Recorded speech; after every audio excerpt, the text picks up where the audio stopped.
Well, I'm now joined by Jets insider Ray Lucas. Ray, you being a former quarterback, just in general, when you look at this offense as a whole, what are some of the things that jump out to you? Number one, the talent level. We haven't had a team like this in years, where everywhere you look, there's somebody that could do the job. You know, I think Amaro is going to come out. I think he's going to have a big year. I played in Chan Gailey's offense before, and, you know, Chan will run that ball. And we do have a man-child running the ball, Chris Ivory. He's not to be, you know, if you ain't coming with it, you might want to step out the way. The offensive line is really the only thing I think that is not set in stone, but when you have a Willie Colon, when you have a Carpenter, when you have guys like these that are willing to fight for their jobs, the competition just elevates that offensive line. And you know how that goes. It's offensive lines like fine wine. They get better as the year goes on. So for me to look at that, and then when you look at the quarterback position, you know, Geno Smith, I was very impressed. You know, I thought he had confidence. He's got great speed on his ball, which we already knew he had a big arm, but he's looking people off. You know, he looks comfortable. And, you know, the last 2 years, I would see that at times, and then it would go away.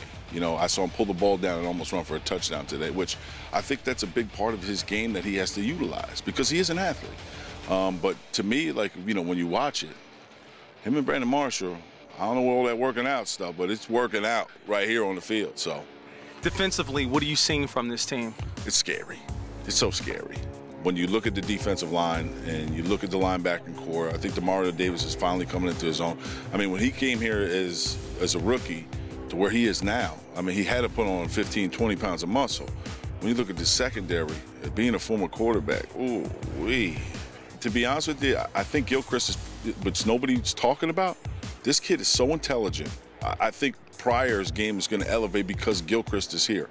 I've listened to him talk out there, inside, outside, inside, outside. And I think Pryor missed that last year, you know, and I think the fact that Darrelle Revis is here, the fact that Cromartie is here, those young guys, Milner, McDougal, Pryor, could actually learn how to be a pro because they see it.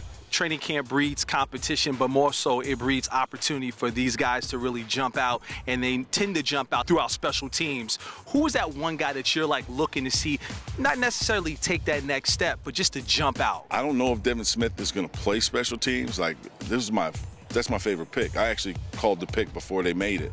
I mean, this kid, I do a Big Ten show. I watched this kid play. And he's phenomenal, and he's smooth, and he doesn't run his mouth, and he comes to work. He's kind of like that lunch pail kind of guy. You know, those kind of guys, that's the most important part of what I think Mr. McCagney's got to do. Mike's got to say, okay, this is my core, but special teams are so important in this day and age. We're talking field position, we're talking field goals, we're talking games that what this stuff comes down to. So the back part of your roster is crucial for your season.